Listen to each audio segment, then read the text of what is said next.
Vous verrez, maintes fois que quand on veut voir les champs modernes et quoi, on va les champs des cadres de l'État, des ministres. Ce n'est pas ça.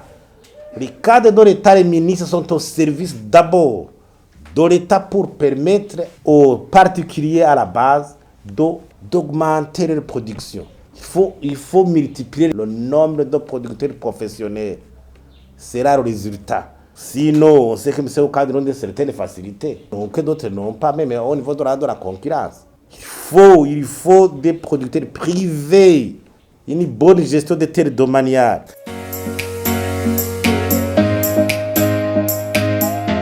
Au moment où l'inflation devient de plus en plus galopante et inquiétante, on constate que l'inflation actuelle est alimentée par les produits alimentaires. Plus de 51%. Certains mêmes produits alimentaires qui constituent l'alimentation de base, en l'occurrence le haricot sec, a vu l'inflation de 128%. C'est inimaginable. Même le maïs est en train de suivre le rythme. Quelles sont les conséquences? Les conséquences sont dramatiques. La famine qui s'invite régulièrement dans les familles, le taux d'abandon scolaire, les internats, la vie dans les internats. Est-ce que le gouvernement pourra nourrir vraiment les élèves des internats? Avec le budget de 900 francs par élève par jour, qui ne varie pas devant cette inflation, les prisons, les universités. Est-ce que vraiment le gouvernement pourra nourrir ses enfants avec les subventions accordées aux écoles d'internat? Non. Donc même cette inflation des produits alimentaires provoque ce qu'on appelle une crise économique de type passe.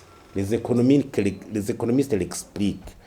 Quand l'inflation des produits alimentaires devient exagérée dans un pays, ça veut dire que les budgets des familles et les budgets des individus sont accaparés par la consommation des produits alimentaires, pour ceux qui peuvent même le faire. Parce que pour d'autres, la couverture de ces besoins alimentaires devient problématique. Ça veut dire que la demande d'autres produits diminue. Tu ne vas pas acheter un soulier, un pantalon nouveau alors que tu n'as pas mangé. Les besoins, vous savez, sont hiérarchisés. Donc, la demande d'autres produits s'en trouve diminuée. Et le rythme des affaires diminue. Partout où même l'économie a été en train de croissance, il y a ce qu'on appelle le surplus agricole. Alors, si on analyse les caractéristiques du secteur agricole aujourd'hui, il y a des problèmes qui sont toujours endémiques. Notre agriculture, c'est toujours les petits exploitants pauvres. Et avec l'atomisation des terres agricoles, 0,2 hectares par ménage, 30% sont sans terre. Ils consomment une grande partie de leur production. Moins de 15% de la production va sur le marché. Et même la production autoconsommée ne suffit plus. Le lendemain, et aussi, ils viennent sur le marché. Nous nous rencontrons sur le marché. Les soi-disant petits producteurs qui n'ont pas pu satisfaire les besoins de consommation familiaux, ils vont sur le marché le lendemain. Les autres non-agriculteurs, nous sommes sur le marché. Et la situation explose. Et on constate une réduction progressive de la gamme des produits cultivés. Dans le temps, il y avait les tubercules qui constituaient la base de l'alimentation. Colcase, patates douces, le manioc, quoi. Mais maintenant, on se focalise sur le haricot et le maïs. Mais voyez les prix. Le riz, on n'en parle même plus. Et on constate la réduction de la fertilité des sols. Changement climatique. Alors, le rôle de l'État, il faut que l'État sache que son rôle est très fondamental. Au niveau de l'encadrement, vulgarisation agricole, ça a disparu. Les fertilisants, là, il faut vraiment même une analyse beaucoup plus poussée. Est-ce que les fertilisants actuels, en qualité et en quantité, pourquoi est-ce que ça suffit? Pourquoi ce retard? Il faut une analyse, il faut une vérification. Les semences sélectionnées. Il ne faut pas que chaque individu s'aventure, donner des semences comme ça, sans vérification. Nous devons avoir une recherche, une maison de recherche scientifique, technologique en matière agricole, qui nous aide justement à statuer sur ce cas. Les subventions de l'ISALU et mensuelles, c'est très insuffisant. Des cultures disparaissent comme ça, sans que la recherche soit dynamique pour pallier à de telles aventures.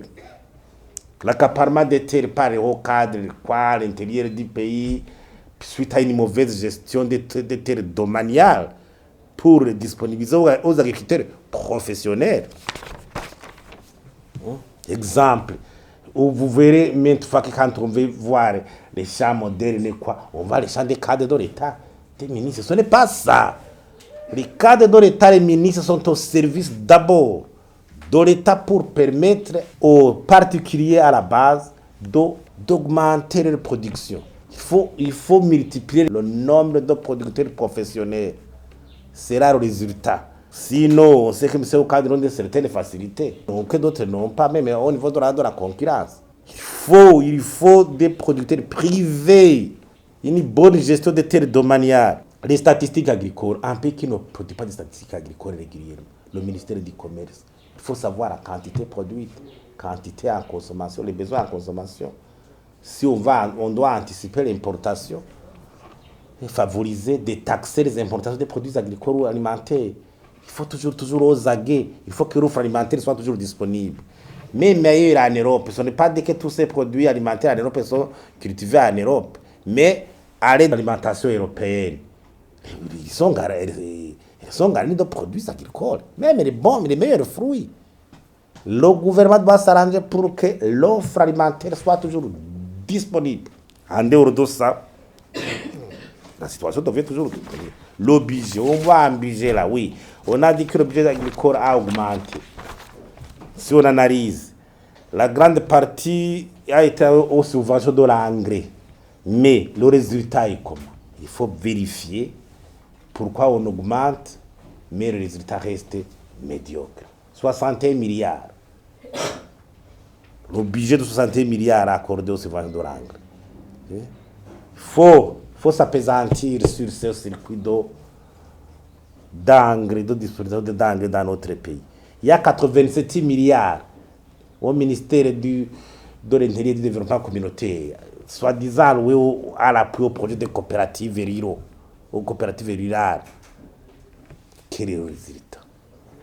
Il faut une évaluation pour une réaffectation objective, rationnelle l'année prochaine. Il faut une évaluation, 87 milliards, mais le résultat reste ce qu'il est aujourd'hui. Nous demandons formellement au ministère de l'Agriculture et de l'Élevage de tenir une réunion d'évaluation avec des études d'experts pour voir pourquoi on déclare une année agricole, on fait ceci et cela, mais le résultat reste ce qu'il est aujourd'hui. Parce qu'actuellement, on voit que la situation se complique davantage au jour le jour, ce qui sera intenable dans les jours à venir. Nous interpellons la conscience.